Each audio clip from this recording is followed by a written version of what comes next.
एक social media post की कीमत क्या होती है? रोजाना लोग करोड़ों की तादाद में मुख्तलिफ किस्म की ट्वीट्स या सोशल मीडिया पोस्ट को अपलोड कर रहे होते हैं, लेकिन अगर यही पोस्ट ट्विटर कंपनी के बानी का पहला ट्वीट हो, कई साल पुराना हो, तो इसकी कीमत $30 लाख तक भी जा सकती है। और ये मुमकिन है एक टेक्नोलॉजी की बदौलत जिसे इंटरनेट की जुबान में NFT कहा जाता है या नॉन फंजिबल टोकन्स कहा जाता है। ये वो टेक्नोलॉजी है जिसके जरिए डिजिटल दुनिया में जितने भी एसेट्स मौजूद हैं, चाहे आपका ट्वीट हो, कोई सोशल मीडिया पोस्ट हो, कोई तस्वीर हो या कोई वीडियो हो, इसे एक डिजिटल मोहर लगाकर ऑथेंटिकेट किया जाता है। मीनिंग इस पर एक खास किस्म का सिग्नेचर लगाकर उसको असली बना दिया जाता है कि इसके बाद जब आप उसको ओन करें उस एसेट को, तो आपके अलावा कोई और दूसरा उसे ओन नहीं कर सकता। यानी ये कॉपीराइट की दुनिया की जो टर्म्स है उसके तहत कोई और उसको ओन नहीं कर सकता। जिसका मतलब ये है कि ये आइटम जो आप ओन करते हैं वो यूनिक हो जाती है, स्केर्स हो जाती है और ऑटोमेटिकली उसकी कीमत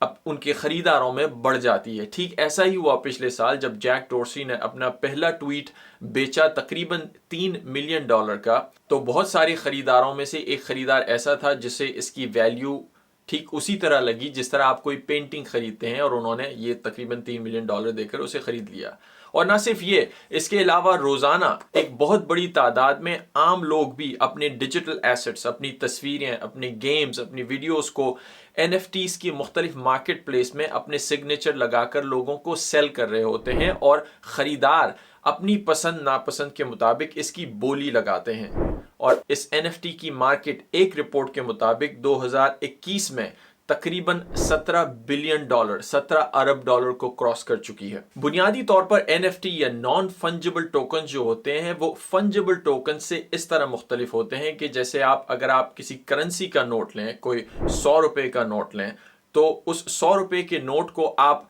₹10 के नोट्स में 10 तरीकों से तकसीम कर सकते हैं। मीनिंग ये फंजिबल आइटम होगा। लेकिन जो NFT या नॉन फंजिबल आइटम होती है, अगर कोई पेंटिंग है, कोई तस्वीर है, तो उसे आप तोड़ नहीं सकते या उसको डिवाइड नहीं कर सकते। ये एक यूनिक प्रोडक्ट होती है जो एक खास वैल्यू के साथ ट्रेड की जाती है। अमेरिका में इस वक्त स्पोर्ट्स की दुनिया में भी एक बहुत बड़ा ट्रेंड चल पड़ा है जिसमें लोग मुख्तलिफ जो मशहूर किस्म के गेम्स होते हैं, स्पेशली बास्केटबॉल के गेम्स, उसकी छोटी छोटी क्लिप्स को NFT सिग्नेचर लगाकर मार्केट प्लेस में, मुख्तलिफ मार्केट प्लेसेस में ऑक्शन करते हैं, और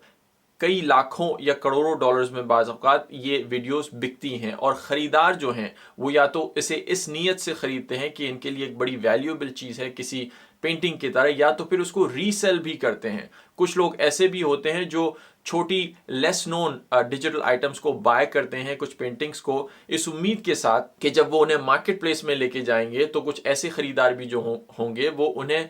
उससे ज़्यादा कीमत देंगे जिससे उन्होंने ख़रीदी है। NFT की ये मुकम्मल टेक्नोलॉजी जो है वो क्रिप्टो करेंसी की टेक्नोलॉजी जो ब्लॉकचेन है उससे सिक्योर की जाती है। मीनिंग ये कि जब इन NFTs पर एक डिजिटल मोहर लगा दी जाती है कि ये ओरिजिनल पेंटिंग है और इसकी कॉपी नहीं बन सकती, तो इसको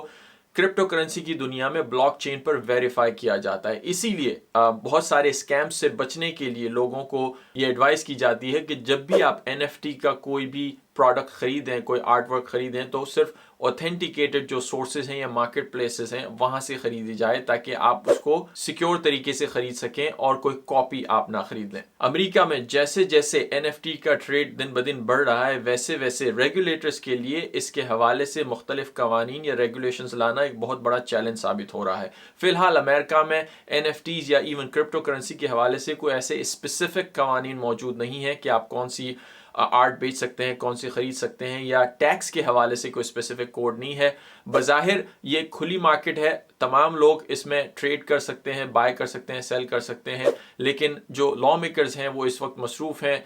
नई नई किस्म के रेगुलेशंस लाने में कि किस तरह इस मार्केट को प्रॉपर्ली रेगुलेट किया जाए। फिलहाल इस वक्त जो वाहिद रेगुलेशंस या एक सेट ऑफ रूल्स मौजूद हैं वो प्रॉफिट के हवाले से हैं कि जब भी आप NFT में या क्रिप्टो करेंसी में कोई ट्रेड करते हैं और आप साल के एंड में इससे कोई प्रॉफिट बनाते हैं, तो अमरीकी इदारे जो टैक्स कलेक्ट करता है IRS को, आपको वो प्रॉफिट रिपोर्ट करना होता है, और इस प्रॉफिट की बेस पर फिर आपसे एक रेगुलर जो इनकम टैक्स है उसी तरह आपसे इनकम टैक्स इस पर भी वसूल किया जाता है। लेकिन आने वाले दिनों में ये तवक्को की जा रही है कि हो सकता है कि सिर्फ क्रिप्टो करेंसी या NFT के हवाले से स्पेसिफिक टैक्स कवानीन लाए जाएंगे और उनका अलग से भी हो सकता है कि कोई टैक्स रेट मौजूद हो, लेकिन फिलहाल ऐसा मौजूद नहीं है। अब सवाल यह है कि इस नई दुनिया में, इस NFT की दुनिया में, क्या आपको भी अपने पैसे इन्वेस्ट करने चाहिए या नहीं? ऐसा करने से पहले हर खरीदार को अपने आप से यही सवाल पूछना है कि जो भी आइटम वो बाय करने जा रहे हैं, जो भी पेंटिंग, जो भी गेम, जो भी वीडियो, उसका ओरिजिनल ओनर बनने के लिए क्या उनकी नज़र में उस आइटम की इतनी वैल्यू है जिस तरह आप कोई पेंटिंग